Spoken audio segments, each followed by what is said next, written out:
Hello guys, Nabotas Coastal Bay Reclamation Project. Ito po yung umaabot ng 650 hectares. Ito po yung karugtong ng New Manila International Airport. Isa sa mga project po ng San Miguel Corporation.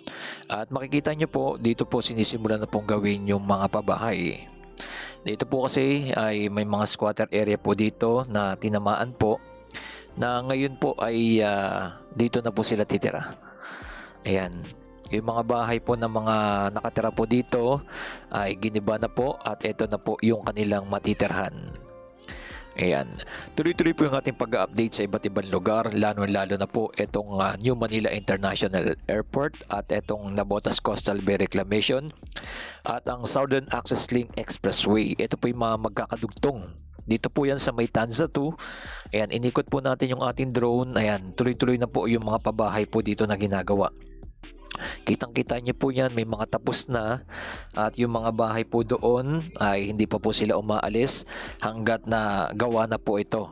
Ayan o, makikita niyo po sa ating drone. Ayan. Lahat po yan ay gigibain po yung bahay dyan. Diyan na po sila titira sa maganda at maayos na bahay. At kagandahan yan, may solar na rin. Makakabawas sa kuryente. Ito na po yung 650 hectares na mga natambak na po. Ito po ay napakalawak ng mga palaisdaan dati pero makikita po ninyo ay kaya natambakan na po nila ng mga lupa. Ayan, dire-diretso po ito at dito rin po dating tambakan po ng Nabotas Landfield. Ang Nabotas Landfield po ay mga nakaraang buwan ay nasunog. Alam naman po natin yan at nabalita po iyan. Dito po kasi nagtatapon ng Manila, Caloocan, Obando, ayan, Valenzuela, na ngayon po ay na-stop na po dito. Ang tapunan na po ng basura ngayon ay sa Rizal na po. Ayan, kitang-kita nyo po na idugtong na rin po nila hanggang doon sa may pinakadulo, natambakan na rin po nila ng lupa, papakita po natin sa inyo. Yan, salamat sa ating mga viewers, subscriber na lagi nang sumusuporta sa ating channel. Yan, kung dire-diretsuhin nyo po ito, kukonek po yan doon sa may New Manila International Airport. Na isa rin po nating tuloy-tuloy na ina-update. Napakalaki po na magiging pagbabago po dito sa may Nabotas. Magkakaroon ng residence community, commercial and business district, industrial and logistic area, port, and port-related facilities, tourism and road and public infrastructure. Yan naman magkakaroon dito, mga kababayan. At syempre, makikita po natin, ito na po yung pinaka-progress. Bagamat medyo malayo-layo pa po, pero nakikita po natin itong napakalawak na palisdaan na tuluyan na po nilang natambakan. Yung bandang dulo pa, meron pa po silang tinatambak. Ayan. Ang kagandahan dito, pag natapos po ito, magkakaroon ng napakaraming trabaho at investment dito sa lugar po ng Nabotas, Tanza 2. Ayan, magkakaroon ng expand ng kanilang mga negosyo dito sa area na to. Ayan, dito nakikita po nyo, nag-start na po silang gumamit ng mga pipe dyan para magtambak dito ng mga buhangin dito sa area na yan. Ang kagandahan niya na i-connect na po nila doon sa may pinakadulo ng Nabotas Landfield. Tinatambakan na rin po nila. Dating tambakan ng basura po yan, na ngayon po ay tinatambakan na po nila ng lupa. Yan ang ating mga latest update. Dire-diretso po yan, mga kababayan. At ipapakita rin po natin yung isa pa natin update dito, yung ginagawang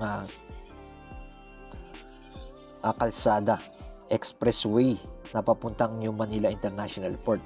Dahil po hindi na po sila dadaan dyan sa may Obando, Bulacan, tsaka MacArthur Highway, isa sa mga solusyon na iwas traffic dito sa Bulacan, ipapakita rin po natin. And mga heavy equipment nila, as in tuloy-tuloy po ang mga gumagawa dito.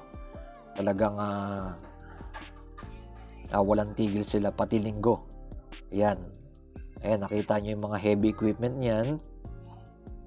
Dito sa area na to, marami pa po silang tatambakan dyan. Ito, may mga tubig pa po yan, mga palaisdaan dyan.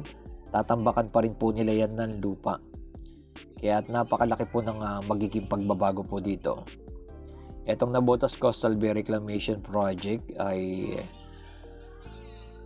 at napakalaki ng kanilang mga gagawin, no? Ayan, dire-diretso yan. Makikita nyo, nagkaroon na ng kalsada dito. Papunta na po doon sa may nasunog na landfill. Meron tayong mga old video dyan. Nakita po natin. Nag-drone tayo dyan. Yung nasusunog pa lang po iyan. Yan. Sa right side, makikita nyo yung daanan. Ayan o. Meron mga papunta na po doon. Tinatambakan na rin po kasi nila ng lupa yung landfill, mga kababayan. Ayun, yung pinakadulong-dulo, nandun naman po yung New Manila International Airport. Doon sa may pinakadulong-dulo pa. Kaya medyo mahaba-haba. Dito na po sila. Ito po yung ginagawa namang kalsada dito sa area na to. Ayan, nakikita nyo po, yung Southern Access Link Expressway naman po ito. Ito naman po isa sa mga solusyon na traffic dyan sa may Bulacan, MacArthur Highway. Dito na po sila dadaan. Yan, Barangay Taliptip, Bulacan. Grabe kasi mga ano dyan, kalsada daanan, makikitid ang daanan. Pag natapos na po yung expressway na yan, papuntang Manila at papuntang airport ng NAIA, kokonek po yan papuntang south at napakabilis na po na magiging biyahe dito sa area po ng Nabotas. Yan po ang ating nakikitang mga solusyon in the future na mangyayari po dito. Na napakalaki na po na magiging pagbabago dito po sa may Tanza 2. Alam naman natin itong Nabotas ay lagi po itong binabaha at lubog na area. Pero makikita natin sa mga hinarap ang napakalaking pagbabago. Ayan, papuntang Manila na po yan. Itong area na yan na ating pinapakita.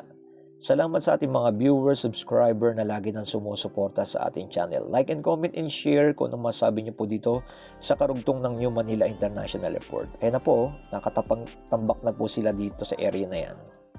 Okay, keep safe palagi and God bless. Siyempre, mabuhay ang ating bansang Pilipinas. Ito pong muli ang inyong lingkod, Skywalk TV. Ito po yung ating drone shot. Hindi na po natin pinakita yung mga dinaanan natin sa area na to.